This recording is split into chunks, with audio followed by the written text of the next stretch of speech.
La transition, le colonel Assimi Goïta, 3 membres du gouvernement étaient à Lomé les 3 et 4 mai dernier. La délégation conduite par le ministre des Affaires étrangères et de la coopération internationale a remis un message du président Goïta à son homologue togolais.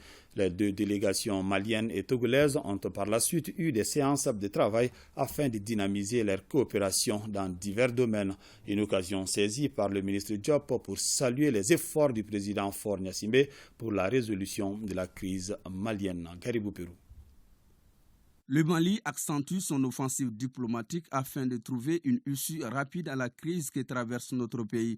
L'urgence est la levée des sanctions économiques et financières qui frappent notre pays depuis 4 mois maintenant. C'est dans cette optique qu'une délégation ministérielle conduite par le ministre des Affaires étrangères et de la coopération internationale a effectué une visite de travail et d'amitié au Togo. La délégation malienne était porteuse d'un message du président de la transition, le colonel Assimi Goïta, au président togolais Faure Gnassingbé. Les 2 parties ont eu des échanges francs et fructueux sur les axes de coopération entre les 2 pays, notamment au plan politique, économique et sécuritaire.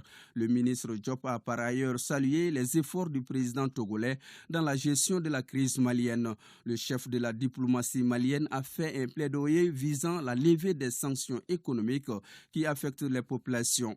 Nous sommes ici aujourd'hui dans un contexte particulier dans lequel nous voudrions pouvoir encourager ces efforts que le Togo continue à déployer et que le Togo puisse aussi faciliter le dialogue avec les autres pays voisins, avec l'ensemble des États de la communauté économique des États de l'Afrique de l'Ouest CEDEAO, avec l'UEMOA, avec l'ensemble de la communauté internationale, pour faire en sorte que notre région puisse sortir grandie de cette situation. Ce soutien, la partie togolaise entend le maintenir pour la stabilité du Mali et par-delà la sous-région. Le président de la République se réjouit de cette offre. Volontiers aidera la population malienne, aidera le Mali, le gouvernement malien, par la facilitation à ce que vous puissiez, comme vous l'avez dit, aller vers des élections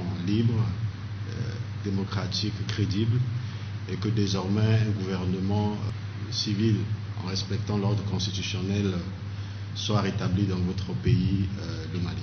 Les 2 délégations ont ensuite pris note du communiqué final du dernier sommet des chefs d'État de la CEDEAO sur la situation au Mali, en Guinée et au Burkina Faso. C'est sur une note d'espoir que la délégation malienne a quitté le Togo.